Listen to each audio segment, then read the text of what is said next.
నాకు ఒకరు కమెంట్ చేసిరండి, వాళ్ళ ఫుడ్ ఎంత చూడండి సప్పగా ఎట్లా తెల్లగా ఎట్లా ఉంది అని చెప్పి. అట్లా ఏం ఉండదండి, అందులో ఏదైతే వేయాలనో అది వేస్తా. ఈ లివర్ పీస్ ఉంది కదా, ఈ లివర్ పీస్ అనేది మొత్తం ఇట్లా మిక్స్ చేసేస్తా. వాళ్ళు ఏం చేస్తారు, ఈ పైన సూప్ అంతా ఫస్ట్ దాగి పెట్టేసేస్తారు, లాస్ట్కి అది మిగిలిచ్చేస్తారు. మీరు అదే టైంలో చూసి నన్ను ఏమన్నారంటే, అయ్యి అంత సప్పగా పెడితే ఎట్లా అని చెప్పని అడిగారు. సప్పగా ఏముండదు. ఇంకొకరు కూడా నిన్న నాకు మా రాకీ వీడియో పెట్టినప్పుడు ఒకరు కమెంట్ పెట్టిండ్రు, కక్క డాగ్ అని అంటే ఏంటిదని చెప్పి కొంచెం బ్యాడ్గా కమెంట్ పెట్టారు. కొంచెం చూసి పెట్టండి కమెంట్ ఏదైనా కానీ. కక్క డాగ్ అని ఎందుకన్నా అంటే బయట స్ట్రీట్ డాగ్స్ మా వాళ్ళకు చెప్తే కొంచెము అలా అర్థం చేసుకుంటారు అట్లా అని చెప్పి. అవేం బయట మాకేమి దుష్మన్ కాదు. మేము బయటికి పోయినప్పుడు కూడా వాళ్ళకి బిస్కెట్స్ కానీ ఏదన్నా ఉంటే చేస్తే మా ఫ్యామిలీ మొత్తం మేము వాళ్ళకు కూడా చూస్తాం.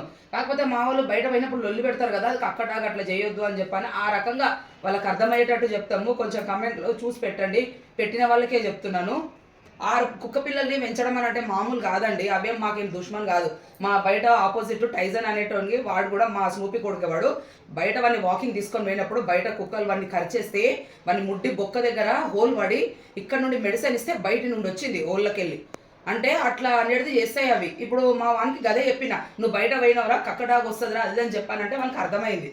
అంతేగాని మీరు అట్లా పెట్టే కమెంట్ అట్లా నెక్స్ట్ టైం చూసి పెట్టండి. మీకు అర్థం కాకపోతే మీరు ఎందుకు అన్నారు అనేది అడిగితే నేను దానికి డీటెయిల్గా చెప్తా. ఓకేనా?